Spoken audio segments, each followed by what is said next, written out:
मी माझे मावळो सर्व, तू तुझे उगवो आता.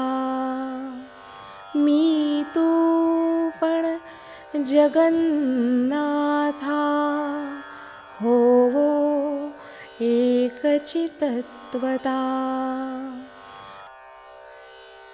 देवभक्त असे द्वैत, अद्वयत्व न खंडिता. दाखवी देवदेवेशा, प्रार्थना ही तुला आता. सद्गुरुनाथ महाराज की जय.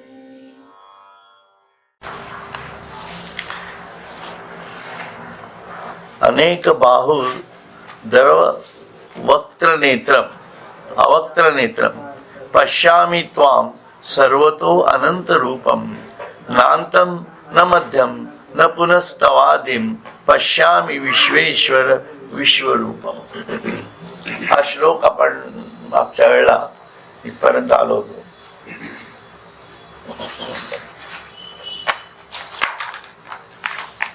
सर्व ब्रह्मांडाचे नियमन करणाऱ्या विश्वरूपा जगन्नायका, तुझे हे अनेक बाहू, अनेक उदरे, अनेक मुखे, अनेक डोळे असलेल्या तुला सर्वत्र अनंत रूपाने मी पाहत आहे. त्या तुझ्या विश्वरूपाला आधी, मध्य तसेच अंत हे तिन्ही नाहीत, हेही मी पाहत आहे. हा एक परमोच्च अशी अवस्था अर्जुनाला इथं प्राप्त झाली आहे की ज्याच्या पलीकडे फक्त अनंत परब्रह्मच आहे. लक्षात घ्या, अत्युच्च अवस्था जी अध्यात्माच्या संपूर्ण प्रांगणात त्या साधकाला प्राप्त करणं किंवा ते प्राप्त करावं अशी जी परमेश्वराची इच्छा आहे की ज्यासाठी आपल्या आतलाच प्राण तडफडतोय. खरं तर तडफडतो आहे का नाही तडफडत हे समजण्या इतक्याही बुद्धीत ज्ञानाच्या भूमिकेत आपण नसतो, एवढे अज्ञानी आहोत. लक्षात आलं का? पण तडफड आहे. लक्षात घ्या, आपल्याला नेमकं अज्ञानाच्या जाणीवेत नाही, कळत नाही की आपली ही नेमकी तडफड कशाची आहे, कशासाठी हे सगळं चाललंय. हे अज्ञान आहे. हे आपल्यातलं अज्ञान आहे आणि बाहेरचंही कळत नाही, हे अजूनच वेगळं अज्ञान आहे. अज्ञानाचे विविध स्तर आहेत, विविध प्रकार आहेत, त्यातलं हे एक अज्ञान आहे. पण अर्जुन त्या सर्व जाणीवांना पादाक्रांत करत करत करत त्या परमेश्वराला अशा रीतीने स्थितीत येऊन पोहोचलेला आहे की तो ब्रह्मांडाचं नियमन करताना त्याला दिसतोय. ब्रह्मांडाचं नियमन करणारा तो दिसतोय, विश्वरूपाच्या स्वरूपात तो दिसतोय. संपूर्ण विश्वात ब्रह्मांडात तोच कसा भरलेला आहे हेही त्याला दिसत आहे आणि तो संपूर्ण ब्रह्मांडाचा नायक आहे, त्याचा निर्माता तर आहेच आहे आणि त्या निर्मितीवरती एक प्रकारचा नायकत्व त्याच्याकडे आलेला आहे की त्याच्याच इच्छेने सर्व चाललेलं आहे. नायकत्व आहे त्याचं. लक्षात ठेवा, हे अर्जुन पाहतोय. आपण मानतो, समजतो, पण ती आपल्या अनुभूती नसते. लक्षात ठेवा. लक्षात आलं का? दोन ह्याच्यात हे फरक आहे. आपण अज्ञान म्हणजे काय? हे आपलं प्रज्ञान आहे की जे त्या अतिमानसिक जाणीवेतून खालच्या अविद्येच्या प्रांतात येत आहे. हे आपलं प्रज्ञान आहे. कुठं ना कुठं तरी त्या अतिमानसिकतेच्या, अतिचेतनेच्या जाणीवेपर्यंत आपण पोहोचू शकत नाही आहोत, त्याच्यापासून थोडे अलीकडे आहोत. म्हणजे बुद्धीच्या दृष्टीने, कारण ते प्रज्ञान अजून त्या प्रज्ञानाच्या जाणीवेत आहोत आपण, म्हणूनच त्याला अपरा अविद्या नेणिवेची जाणीव म्हटलेली आहे. आणि अतिमानस हे विज्ञान आहे, अतिमानस हे विज्ञान म्हणलेलं आहे. म्हणून तो विज्ञानाच्या जाणीवेत आहे आता, कारण तो ते बघतोय सर्व.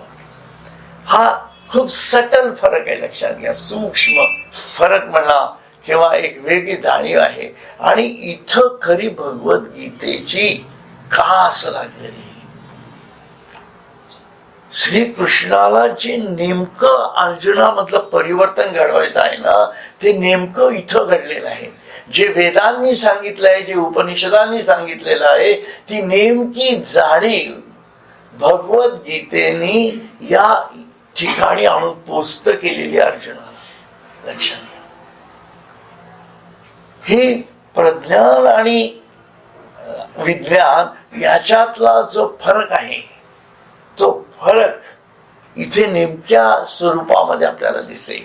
अविद्या आणि विद्या, नेणीव आणि जाणीव, आणि तसंच परा आणि अपरा, या सर्व एकाच जाणीवेतल्या परंतु विविध भूमिकेतनं कार्यरत एक रस असणाऱ्या, परंतु परत वेगळ्या प्रकारे भासणाऱ्या अशा याचं स्वरूप आहे. लक्षात घ्या, खूप सूक्ष्मामध्ये जात आहे हे, एकदम लक्षात आलं. म्हणून त्या भूमिकेतनं आपण पाहिलं म्हणजे आपल्याला कळतंय की अर्जुन कुठल्या भूमिकेत आहे.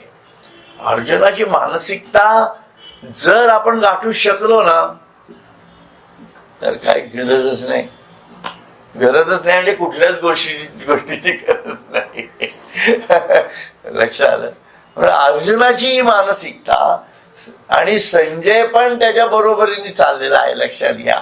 म्हणून आपण आपल्या गुरुवाक्यावरती निष्ठा ठेवून संजयाच्या आधाराने अर्जुनाच्या हृदयात प्रवेश करायचा आहे.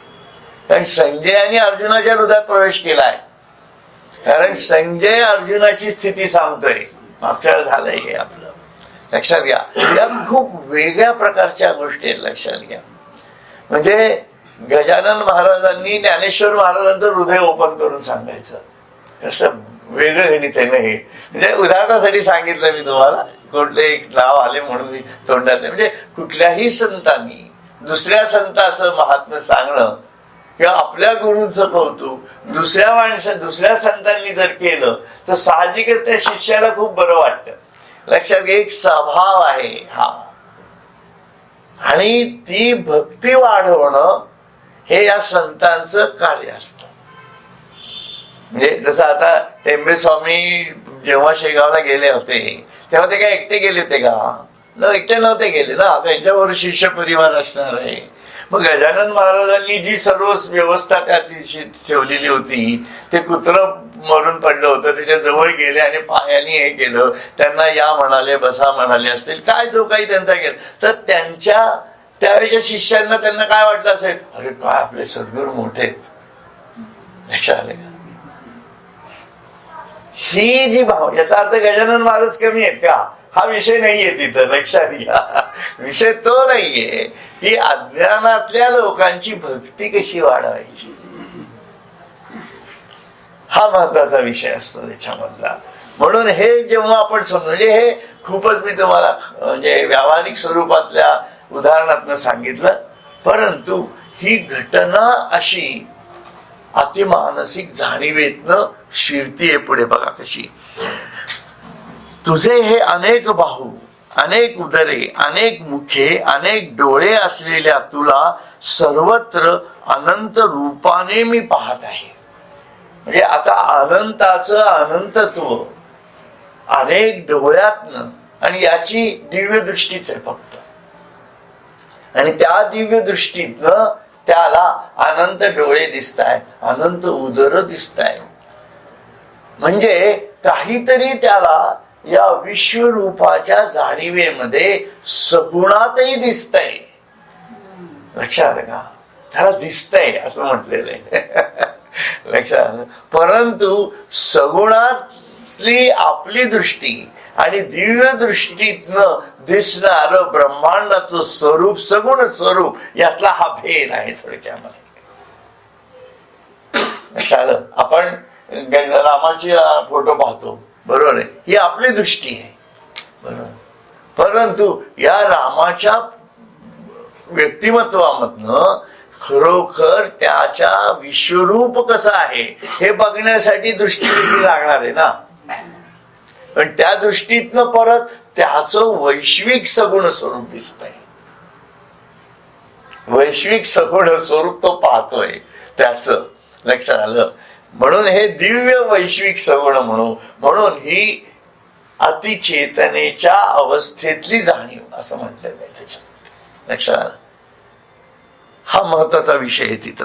म्हणून आणि आपलं मन, लक्षात आलं, आपलं मन ज्या गोष्टीतनं आपण बनलेलो आहोत, आपण कुठल्या गोष्टीतनं बनलेलो आहोत याचा थोडक्यात विचार केला तर आपण, आपल्यामध्ये मन आहे, प्राण आहे, लक्षात आलं, आणि या संपूर्ण पंचमहाभूतांचं बनलेलं शरीर आहे.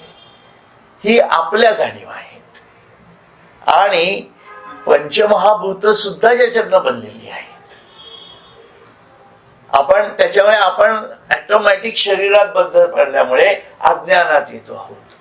इथं हे सर्व अज्ञान आहे, येतंय आपल्याकडे, आणि तिथं सर्व जाणीवा, कारण ते मन जे आहे त्याला अतिमानसिक मन आपण म्हणतो, किंवा ईश्वर समजून घेण्याची मानसिकता म्हणून असं पाहिजे असेल तर काय तुम्ही शब्दात, कारण हा काय सगळा शब्दांचा एक व्यापार थोडाफार चालणार इथं नाही असं नाही. आणि आपण जर ध्यान वर्गातनं पाहिलं असेल तर हिरण्यमय कोश ही जी अवस्था आहे की जिथून परब्रह्म आहे आणि त्याच्या खालीच संपूर्ण मूळ मायेचं कार्य सुरू झालेलं आहे. तुम्हाला चित्र आठवत असेल तर बघा. तर हिरण्यमयी कोश जो आहे, या हिरण्यमयी कोशामध्ये जेव्हा साधक असतो तेव्हा त्याची मानसिकता काय असेल, म्हणजे तुम्हाला डायजेस्ट होईल असं मी काय म्हणतो. कारण आपण प्रवास खाल्लं दाखवलाय बघा, आपल्या चित्रात जरी परब्रह्मातली काढली तरी तुमच्या लक्षात येते की खालनं प्रवास दाखवलेला आहे. म्हणजे तो जडत्वातनं गुणक्षोभिणी, गुणमाया आणि हिरण्यमयी कोश आणि परब्रह्म लक्षात. तर ही जी मानसिकता आहे, ही मानसिकता त्या स्तरावरची आहे जिथं विज्ञान वरती आहे आणि प्रज्ञान खाली जाते. म्हणजे ज्ञानच आहे प्रज्ञान, परंतु ते कुठेतरी अज्ञानाकडे झुकतंय असं म्हणायला हरकत नाही एक प्रकारे. म्हणून विज्ञान आणि प्रज्ञानातला फरक लक्षात घ्या. ही भूमिका आहे त्यातली. पुढे जाऊयात आपण. आणि त्या तुझ्या विश्वरूपाला आदी, मध्य तसेच अंत हे तिन्ही नाहीत. आदी नाही, मध्य तर नाही आणि अंतही नाही. एवढं निर्गुण स्वरूप, अरूपाचं रूप पाहतोय तो. लक्षात घ्या, निर्गुणाला सगुणात बघतोय तो दिव्य दृष्टीतनं. दिव्य दृष्टी कशाला म्हणायची, की अरूपाला रूपात आणणारी दृष्टी जी आहे ती दिव्य दृष्टी आहे. हा सगळा मनाच्या उत्क्रांत अवस्थेचा भाग आहे, लक्षात ठेवा. सूक्ष्म अग्रबुद्धीच्याही पुढे जे मन पळतं ना, त्या मनाचा भाग आहे असं म्हणू. आणि त्याला अमन झालेली मनाची अवस्था आहे की कारण मन देहबुद्धीशी संलग्नच राहत नाही. तो ओम म्हटल्यानंतर मकारातनं थेट त्या अर्धचंद्राच्याही पलीकडे निघून जातो, ओंकाराच्याही पलीकडे. असा ओंकार करता यायला पाहिजे मानसिक दृष्ट्या. लक्षात आलं का, की मग तो खाली उतरताना मग मकार सोडून देतो आणि आकार वाढवत जातो. लक्षात आलं ओंकार कसा करतो आपण, ते याची कारण इथं सुरू होतात. सर्व सूक्ष्म गोष्टी आहेत या. का असं करायचं ते. म्हणून मी तिथं डोंगरावरती फिरायला वगैरे जातो, तिथं हे प्राणायाम योगासनं करणारी खूप लोक असतात. अगदी आता त्यांना समजतही नाही खरं तर, मोठी मोठी माणसं असतात, परंतु दक्षिणेकडे तोंड करून ओंकार करत बसतात आणि ओम, आणि मग शेवटी मग कुठंतरी संपून टाकतात. हे म्हणजे काय, हे अज्ञान नाही म्हणता येत नाही आणि आहे असं म्हणावं लागतं. लक्षात आलं का? कारण मुख्य समज नाही, फक्त ओंकार म्हणायचे. आणि विविध प्रकारे ओंकार म्हणणारी लोकांचं ते मला हसूच येतं, खोटं नाही सांगत तुम्हाला. विविध स्टेप्स मधनं ओंकार म्हणत जातात. त्याला काय लॉजिकच नाही ना. म्हणजे काय लॉजिकनी तुम्ही कुठली गोष्ट करताय? कारण हे ज्ञान जर असेल तर ते लॉजिक यायलाच पाहिजे, असं माझं ठाम मत आहे. हा, नाही तर समजून सांगितलं गेलं पाहिजे. मला फक्त शारीरिक दृष्ट्या बरं वाटतंय हे काही लॉजिक असू शकत नाही, नाही का? मग शारीरिक दृष्ट्या सिनेमाचा डान्स करताना ते डीजे वरती नाचलं तरी छान वाटतच आहे की, त्याला काय मग ओंकारच कशाला घ्यायचा आहे? छान वाटलं ते गाणी लागली की, धाकची आमची पोरं लावतात, मलाही बरं वाटतं. काय उत्साह येतोच की. काय देशपांडे सर येतो की नाही?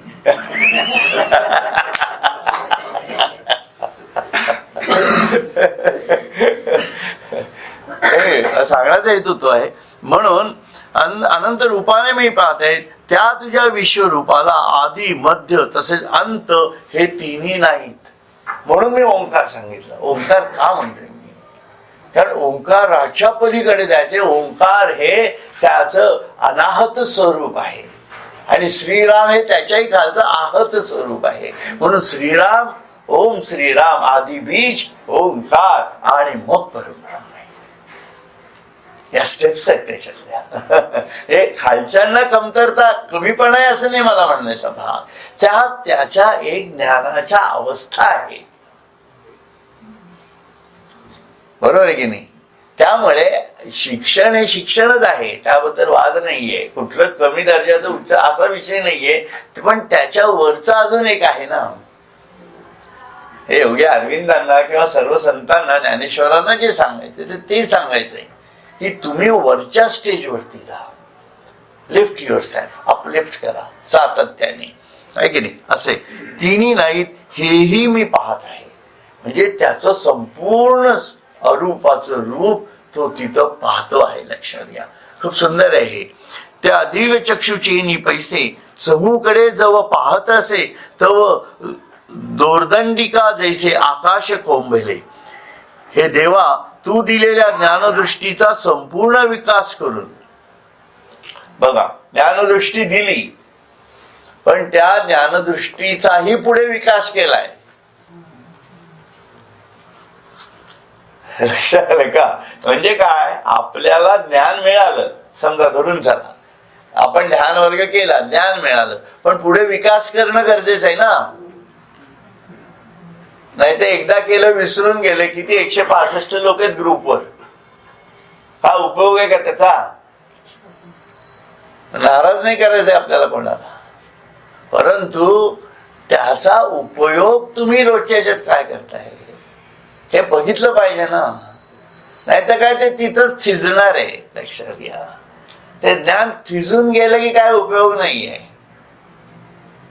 आणि मग ते जुनं वाटायला लागतं, नको वाटायला लागतं. त्या वाटा सुद्धा, वाटेने जायला सुद्धा नको वाटतं. कारण नवीन वाटांना इतकं अज्ञानाने फोडून ठेवलंय विविध ठिकाणी. नवीन रस्ते होत आहेत ना, नाही का? पण ते रस्ते सगळे अज्ञानाकडे जाणार आहेत हे लक्षात येत नाही. म्हणजे एकदा जर तुम्हाला ज्ञान मार्ग करून दिलेला आहे तर त्या मार्गावरनं चालायला पाहिजे. नाही चाललं तर चूक तुमची आहे की नाही? संतांना ते सांगतायत. ज्ञानेश्वर महाराजांनी ज्ञानेश्वरी सांगितली, ते का 18 वर्षी, ते का लहानपणी 18व्या वर्षीच ना समाधिस्थ झाले? त्याला कारण आहेत ना. कारण किती सांगून उपयोग काहीच नव्हता ना, आहे की नाही? सांगून काही उपयोग नाहीये. एकदा सांगून झालेला आहे, सर्व करून दिलेलं आहे. आता तुम्ही वाचा, या मार्गावरनं चाला. मार्गावर चालायचं म्हणजे फिजिकली लोक चालत जातात आळंदी ते पंढरपूर. मेंटली चालणं हे अभिप्रेत करतात त्यांना.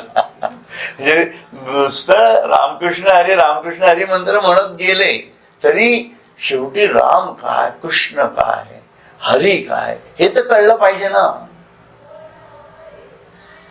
म्हणजे कळसाचं दर्शन घेऊन परत यायचं म्हणजे काय? तिथं गर्दी आहे म्हणून परत यायचं असं नाहीये. तुम्ही जर आळंदीपासून पंढरपूर पर्यंत जर चालत गेला असाल तर रामकृष्ण हरी मंत्राचा, रामाच्या जाणीवा, कृष्णाच्या जाणीवा आणि राम आणि कृष्ण हे दोन्हीही ज्या हरीतनं निर्माण झालेले आहेत त्या हरीच्या अरूपाच्या रूपाला कळसाच्या स्वरूपात भेटायचं आणि परत यायचंय. खालचा विठ्ठल हृदयात ठेवायचा आहे. औट पीठी विठ्ठल उभा. ही पंढरपूरला त्यांनी जी वारी करायला सांगितलेली त्याचं आध्यात्मिक स्वरूप असं आहे. हे जे करतायत ते वाईट आहे असं म्हणण्याचा भाग नाहीये, पण त्या सुद्धा कुठेतरी अज्ञानाच्या जाणीवा नक्कीच घुंगावत आहे असं समजायला हरकत नाहीये. कारण नाही तर वारी झाली येथे पूर्ण असं तुकाराम महाराज म्हणतायत आणि मी दरवर्षी ना वारीला जातोय. आहे की नाही? फरक आहे ना. हे कधीतरी वारी पण पूर्ण व्हायला पाहिजे. सोहम तेही अस्तवले म्हटलेलंच आहे. साधना ही संपलीच पाहिजे. कधी ना कधीतरी आयुष्यात तो क्षण यायलाच पाहिजे ना. तो क्षण अर्जुनाचा आलाय बघा. अर्जुन त्या क्षणाने श्रीमंत झालेला आहे खरा आता या भूमिकेमध्ये. म्हणून तो काय म्हणतोय की जो पाऊल तो जणू काय आकाशात हे देवा तू दिलेल्या ज्ञानदृष्टीचा संपूर्ण विकास करून चहू बाजूला मी जो पाहू लागलो तो जणू काय आकाशाला कोंब फुटावे असे तुझे दोन दोन बाहू दिसत आहेत. आकाशाला कोंब फुटावे असं ब्रह्मांड त्याला म्हणजे कोंब फुटून वाढत चाललाय. आणि ते परत कसं आहे बघा. तैसे एकची निरंतर देवा देखता असे तुझे कर करीत आघवेची व्यापार एकेची काळी. त्याचप्रमाणे तुझा एक एक हात एकाच वेळी अखंड सर्व व्यापार करीत आहे असे मी पाहत आहे. आता याचं विश्लेषण करायचं ना म्हणजे खरं तर सामान्यच कृपा करायला लागणार आहे आपल्यावर. तरच ते कुठंतरी जमेल असं वाटतंय मला. नाही तर मला ते खूप अवघड माझ्या समजतच. मी नुसतं वाचलं आणि निवडून ठेवून आलो. इथं ठेवलं म्हटलं जाऊ द्या ते बघू तिथं बसल्यावर काय सुचेल तसं. कारण हे काय आहे बघा ना. त्याचप्रमाणे तुझा एक एक हात एकाच वेळी. कारण एक तर त्याला अनंत हात दिसत आहेत बरोबर आहे की नाही. आणि अखंड व्यापार करतायत असे मी पाहत आहे. आणि त्या सगळ्या स्वरूपाला आधी मध्य आणि अंतही नाहीये. हात किती असेल आणि त्याचा व्यापार चालू आहे. व्यापार म्हणजे काय चालू आहे नेमकं? ही काय परिस्थिती आहे लक्षात ठेवा. ही सर्व परिस्थिती ही ईश्वराची जी सच्चित आणि आनंद हे त्याचं स्वरूप आहे. लक्षात घ्या. सत्य अस्तित्व काय आहे? सत्य आहे. चित ही जाणीव आहे, शक्ती आहे. आणि आनंद हा त्याला प्राप्त कर असलेली वस्तू आहे. आणि या शक्तीच्या आनंदाच्या सच्च्या जाणीवा संपूर्णपणे त्याचे मानसिकता तो जो विश्वपुरुष दाखवलेला आहे त्यांनी याच्यामधला तो विश्वपुरुष या जाणीवेनी कार्यरत होतोय. आणि ही जी त्याची कार्याची अभिव्यक्ती आहे त्या कार्याच्या अभिव्यक्तीमध्ये आपण जे म्हटलं त्याप्रमाणे सर्व खलु इदं ब्रह्म ही जाणीव तिथं आपल्याला दिसते आहे. कारण हे सर्व कार्यरत दिसतंय त्याला. आणि शक्ती कार्यरत होत असताना दिसते त्याला. आणि हे शक्ती जी म्हटलेली आहे ही ती अतिमानसिक शक्ती आहे. नाही तर नुसतं अरूप ते पडलेलं आहे, निश्चिंत आहे, निवांत आहे, अनंत आहे हे सर्व झालं. पण ते तसं दिसत नाहीये त्याला. त्याला जे दिसत आहे ते कार्यरत दिसत आहे. आणि त्या कार्याचं स्वरूप कसं दिसतंय, म्हणजे जसं आपण पाहिलं की आपल्याला हे संपूर्ण विश्व निर्माण झालेलं दिसतंय ना, बरोबर. हे निर्माण झालेलं आहे. हे विश्व निर्माण झालेलं तुम्ही सगळं एक करत करत करत करत करत करत करत करत असं आला संपूर्ण तुमच्यासह सगळं प्रलय चाललाय असं समजा पाहिजे असेल तर. आणि तेव्हा काय होईल की सर्व कुठल्या तरी प्रत्येक वस्तूमधनं अज्ञान जात राहील आणि सर्व वस्तू ब्रह्म दिसणार आहे. आणि नुसतंच सर्व वस्तू ब्रह्म आहे असं नाही, तर ब्रह्माची निर्मिती सर्व वस्तूत आहे. आणि हे सर्व वस्तू ब्रह्माच्या पोटात पण आहे हे त्याला दिसते. आता प्रश्न अशा प्रकारे तयार होतोय. लक्षात आलं का? म्हणजे आपण उलटा प्रवास करून त्या जाणीवेत जायचा प्रयत्न करू, म्हणजे तुमच्या लक्षात येईल हे सर्व निर्मिती कशा प्रकारची आहे. म्हणून अर्जुनाला त्याच्या ह्या सर्व गोष्टी दिसत आहेत ना, आघवेची व्यापार म्हणजे सर्व वस्तूत ब्रह्म आहे, सर्व वस्तू या ब्रह्मस्वरूप आहेत आणि सर्व वस्तू ब्रह्मातही आहेत. असं म्हणजे ज्याला आपण वननेस म्हणतो आहे की नाही, युनायटेडनेस म्हणतो. म्हणजे सर्व बांधल्या गेलेलं आहे एकत्वाच्या जाणीवेनी, युनायटेडनेस झाला आणि सगळ्यांमध्ये एक प्रकारची हार्मनी पण दिसते. लक्षात. म्हणजे निर्मितीच्या अगोदर आपण आता कसे वेगवेगळे दिसते की नाही, आपण सर्व एक झालो, सर्व एक, काही नाही तुमच्यात माझ्यात कोणाच्यात काही फरक नाही. We are all get united. आणि हा शारीरिक भाग सोडून द्या, मेलो आपण असं समजा. मेल्यानंतर काय होईल? आणि आपल्याला जर ईश्वराने सर्वांना सत्संगात चालेल बरेच दिवस येत आहेत सत्संगाला, सगळ्यांना एकत्र करून टाकू असं म्हटलं तर काय होईल? What will happen? आहे की नाही? म्हणजे मला काय मी वेगवेगळ्या उपमा द्यायचा प्रयत्न करतोय, परंतु हे असं स्वरूप आहे त्याचं. कारण हे कसं दिसेल ना, बघा ना तुम्ही मला. म्हणून आणि हे सर्व आता उलट घडतंय. आता उलट म्हणून विश्व बीज आहे.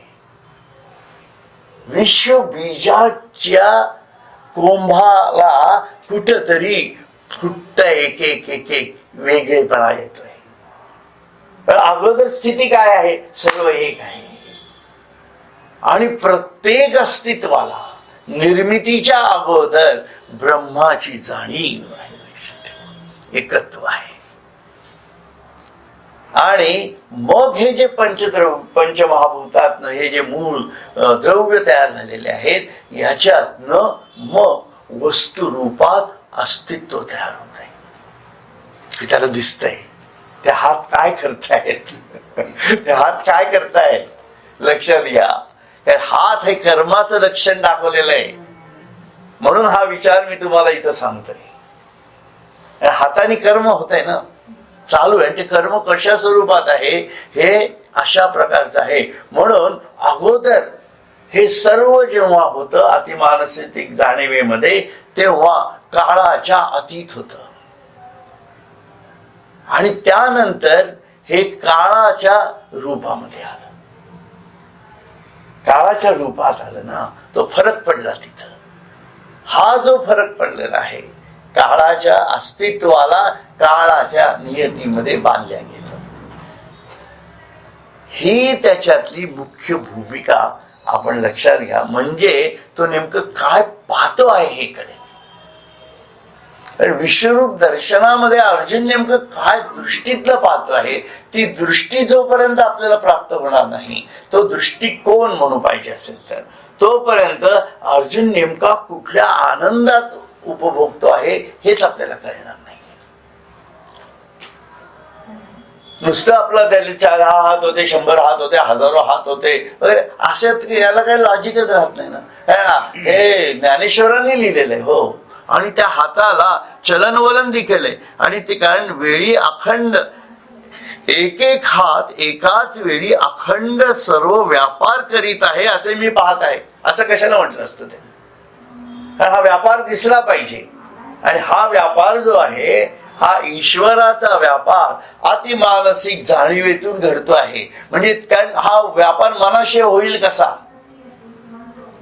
लक्षात आलं का? व्यापार होण्यासाठी मनाची अवस्था पाहिजे ना, त्याशिवाय व्यापार कसा होईल? म्हणून ते जे अतिमानसिक अवस्था आहे ती या जाणीवेतनं तयार झालेली आहे की प्रत्येक वस्तूत एकत्व यायला पाहिजे, प्रत्येक वस्तूला एकत्रितपणा यायला पाहिजे, आणि प्रत्येक वस्तूमध्ये हार्मनी असली पाहिजे. म्हणून ही जी सर्व सुसंवादित्व दिसतंय आपल्याला या संपूर्ण विश्वात, त्याची कारणं ती आहेत. अज्ञानादशेतनं आपल्याला सुसंवादित्व वाटत नाही, हा आपला अज्ञान आहे. परंतु कुठतरी ही सर्व गोष्टी सुसंवादित्वाकडे जाण्याच्या दृष्टीने अज्ञानातनं ज्ञानाकडे जाण्याच्या स्थितीकडे जाणाऱ्या गोष्टी आहेत असं त्याला म्हणायचं आहे. हे आपल्या दृष्टीने झालं, परंतु त्याच्या दृष्टीने हे वैश्विक स्वरूप तो अशा प्रकारे अनुभवतो आहे. हरिओम हरिओम हरिओम.